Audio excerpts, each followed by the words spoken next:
Of all the dinosaurs to have ever walked the planet, none are as popular as the Tyrannosaurus rex. But when it comes to cryptids, the T-Rex isn't quite as famous as other alleged living dinosaurs. There are 4 T-Rex cryptids: the Burrunjor of Australia, the Casai Rex of Africa, the Stoa of South America, and the Partridge Creek Beast of North America. These are the strange and scary reports of their survival. The year is 1908, and a writer named Georges Dupuy receives an astonishing letter from remote Alaska. It details the encounter a group of people had with a prehistoric beast that resembles the giant Ceratosaurus, a cousin of the T-Rex. On Christmas Eve, a priest named Pierre Lavenu was traveling with a group of 10 natives when they came across the beast crossing a frozen river. He said it was so massive, it crushed large chunks of ice under its feet. Strangely, the animal was covered in fur that was frosted over. Although it had a caribou in its mouth, it moved extremely fast. They followed the tracks until snowfall covered them. Dupuy actually knew of other encounters people had with the animal, and even had one himself. His friend, a banker named James Butler, had also found evidence of the beast. He and a small group were tracking moose when they stumbled upon tracks from the creature.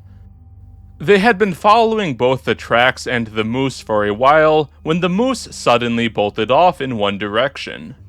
The men decided to look for what spooked the moose. They ended up finding the imprint of a monster animal 30 feet long and 15 feet wide, or 9 meters by 4.5 meters. The day after, a larger group of men gathered to hunt the animal. 2 men declined to go with them out of fear of the beast, while another man didn't believe the story. Father Lavenu came with, as did Dupuy. After searching for a while without success, they made camp for the night. The sun was setting, bathing the landscape in an eerie red glow. That's when they heard something massive move in the darkness, and a loud roar. They saw the animal moving through a nearby valley, crunching the bones of something in its mouth, and causing boulders to roll down along the way. The monster was getting nearer to them, and the men were either running away or frozen in fear. Although the animal got very close, it thankfully didn't see the men. It then gave a loud roar before bounding away in a manner almost like a kangaroo. Dupuy finishes the story by saying, "There was not, and never will be, in our minds the least doubt as to the reality of what we saw." Unlike Dupuy, many people were skeptical of his account. Cryptozoology researcher Hammerson Peters pointed out that, outside of the author, there is no evidence for the existence of anyone else in the story. I looked myself, and these guys aren't mentioned anywhere in any old newspapers I could find. Even the tribe Dupuy mentions wasn't known to be in that area. Peters also thought that there was one suspicious detail in the story, if it really was a dinosaur. The animal is said to have left an imprint with its tail. You see, dinosaurs at the time were thought to have dragged their tails on the ground. More modern research has shown that they actually kept their tails up for balance. So it seems like Dupuy may have used outdated understanding of dinosaur anatomy for his story. Another strange detail that only appeared in later retellings are alleged photos of the beast taken by the men during the expedition to find it. Gold miner Tom Lemore supposedly captured 3 photos of the monster during one of the encounters with it. Of course, these photos, if they're even real, have never surfaced. Hammerson Peters also found a couple other nearby and later accounts of dinosaur-like animals. In the 1920s, newspapers reported that an animal much like the Partridge Creek beast was seen in Kamchatka. It was speculated that the ice between Siberia and Alaska may have frozen over, allowing the species to cross. There was also a report of another photo, but this was seemingly a misinterpretation of a picture of a T-Rex fossil in a museum. The Duke of Westminster, Hugh Grosvenor, apparently wanted to go look for the animal himself, but he was foiled by World War I breaking out. Funnily enough, one journalist speculated that the Soviets were using the sightings to try and renormalize relations with the West after the Russian Civil War. Although I'm certain the whole story was a hoax, there are a couple of details that interest me.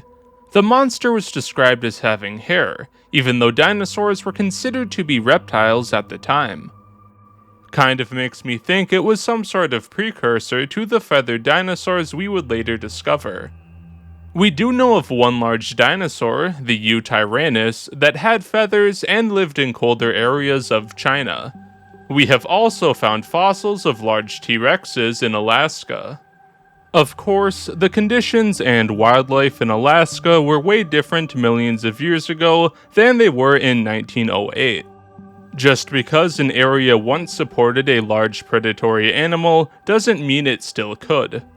But I do wonder if the author did a bit of speculative evolution to explain why a lizard could survive in the cold and decided to add hair to it. Tyler Greenfield also pointed out that newspapers at the time often published fictional stories like this one that weren't meant to be taken as fact. The story was first published in magazines that did feature other fictional tales, so it's not like the author sent it to a scientific organization or anything like that. So it's possible that the whole thing was written as a fictional story from the start. In the heart of the Australian outback comes reports of a fearsome T-Rex cryptid with jaws strong enough to crush a cow. Since the cryptid leaves massive tracks with 3 toes, local natives named it the Burrunjor, which translates to Old Three Toes. During the 1950s, people reported cattle being torn to pieces by an unidentified animal. In 1980, a rancher named Charles Waterford saw a Burrunjor eat a cow before running off. Other unnamed ranchers also witnessed the beast and even took shots at it, but they were unable to kill it. There's only one problem with the story of the Burrunjor. Everything about the cryptid is made up. When I say everything, I do actually mean everything. The Burrunjor originated from the writings of a man named Rex Gilroy. Mr. Gilroy was an Australian cryptozoologist who wrote extensively about Australian cryptids. However, a lot of what he wrote has been called into question. Cryptid researchers Sustained Disgust found that Gilroy claimed that random Aboriginal words were actually cryptids. For example, he claims that the culta refers to a living sauropod-type cryptid. But it's actually just a word for a small lizard. There aren't any sources outside of Gilroy that state Burrunjor is a word for a giant lizard with 3 toes. Charles Waterford, the rancher who supposedly saw the Burrunjor, doesn't have any proof of his existence. Looking through records at the time shows not only no mention of a Charles Waterford, but also no mention of the sightings, despite multiple people supposedly being there. The 1950s stories of cattle attacks also aren't found in any newspapers. This is especially odd since cattle attacks and mutilations get reported on all the time. You'd think this would also make the newspaper due to how fantastic the story is, but there are no articles on it. Now, Gilroy does claim that some real people have seen the Burrunjor. However, none of them have ever personally mentioned their alleged sighting. Gilroy claims that Aboriginal tracker Johnny Matthews saw a Burrunjor in 1961. Matthews has never publicly claimed to have seen the Burrunjor himself, however. A couple named Jack and Jane Mulholland allegedly saw a 20-foot or 7-meter long Burrunjor with mottled skin in 1970. Again, these 2 people exist, but they also haven't claimed to have actually seen the cryptid. Cryptozoologist Malcolm Smith even got into contact with one of the alleged witnesses that Gilroy wrote about in his book. Not only did the witness say that they'd never seen the cryptid, but they also said that Gilroy got basic details wrong about the area the fake sighting allegedly happened in. The creationist group Genesis Park even went on an expedition to the region in 2015 to try and find reports. Despite interviewing a bunch of people, they didn't find anybody who claimed to have seen it. The only other guy who actually claims to have information on the Burrunjor is a man named Brian Clark. Clark was in the outback one year when he got lost. After wandering around for about a day, a couple of locals began to track him and try and help him out. One night during their trek, the men awoke to the ground shaking. Hundreds of lights, possibly fireflies, briefly illuminated the landscape before going dark again. Then the men heard a loud roaring nearby, causing them to run away. The group did eventually find Brian Clark, and they told him the story. There is one big difference, though. Clark said that the area he was lost in was called Burrunjor, not that whatever was shaking the ground was the Burrunjor. Also, the shaking could really have been anything since whatever was causing it wasn't seen. Clark was also very dismissive towards Aboriginal culture in general. So he may not even think the T-Rex version of the Burrunjor is real, since it's supposedly an animal first seen by Aboriginal people. Sustained Disgust even speculates that Clark may have been the original source for the word Burrunjor, since he claims to have first heard the word in the 1980s, while Gilroy didn't write about it until the 1990s. Gilroy also claims to have found tracks and ancient drawings of the Burrunjor. Of course, these are also pretty questionable. He claims to have found a bunch of Burrunjor tracks, but mysteriously, nobody else has found any. This is despite Gilroy finding these tracks near populated areas. As for the ancient drawings, they kind of just look like scribbles he made on a boulder.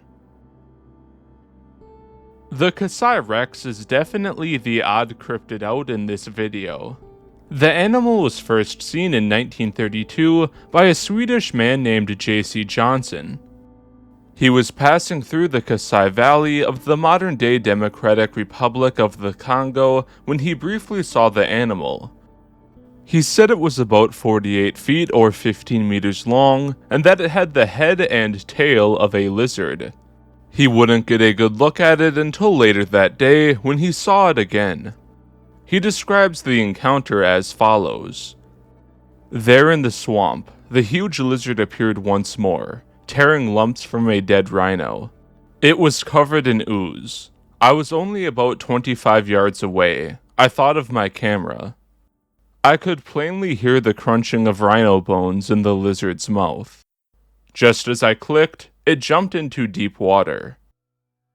Now, unfortunately, the photograph looks like this.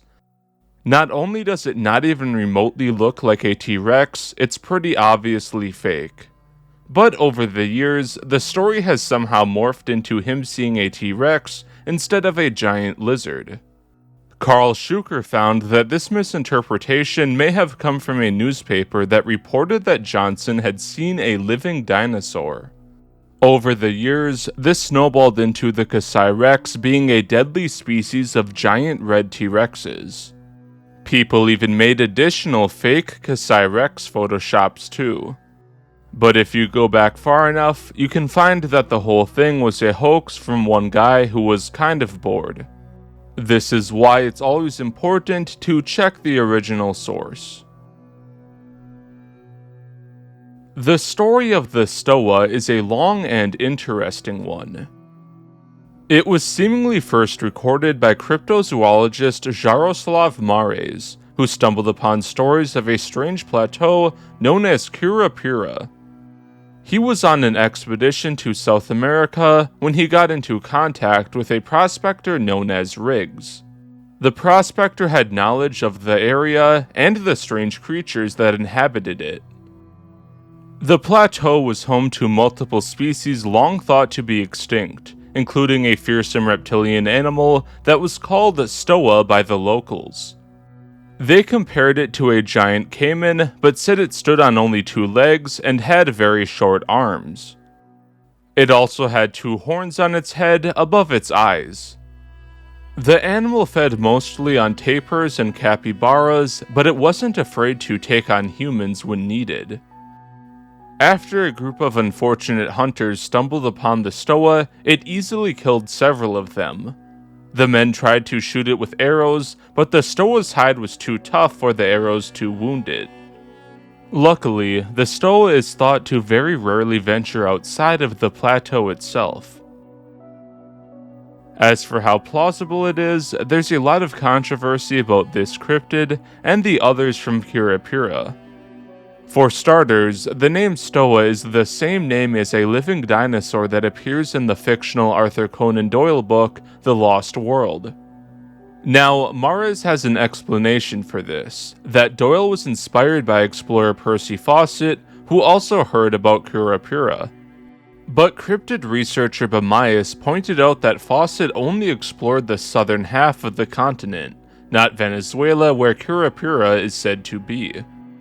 There are also no comments or letters from Fawcett or Doyle talking about Fawcett's expedition inspiring the Lost World. Percy Fawcett himself never seems to have mentioned the Stoa in any of his known writings. Whether or not the plateaus of South America could still hide a large T-Rex, a mysterious cryptid happening to share the same name as a fictional animal, is suspicious. If you'd like to read more about the story, check out the book The Mysteries of Kurapira by Ben Ingram. It goes into the story of the plateau more and even delves into some supernatural aspects. I'll put a link to the book in the description. While I've covered a lot of plausible cryptids in the past, I think all of these are likely not real. Not just because of the implausibility of giant dinosaurs heading out somewhere, but also because the sightings just aren't very convincing. I would like to hear your thoughts on the cryptids in the comments below. Big shout out to Hammerson Peters, who I also forgot to thank in one of my previous videos. So another big shout out to Hammerson Peters. Also, big thank yous to artists like Eels and Things, Wizard World, Jerka Huska, Emily Stepp, and Thrillosopher. It's always cool to see different artists' interpretations of cryptids while I'm doing research, and I really appreciate everyone who takes the time to draw these mysterious animals. I'll have a link in the description if you'd like to find more great artwork. Another huge shout out to my Patreons Gerhard, Timothy, Wildworld, Macindude, Ben, Jason Cook, and John R. If you'd like to support me on Patreon and get input into future videos, a link will be below. Also, big shout out to Tyler Greenfield and Pondicherry for helping out on this one with research. Thank you again for watching, watch out for T-Rexes, and I will see you in the next video.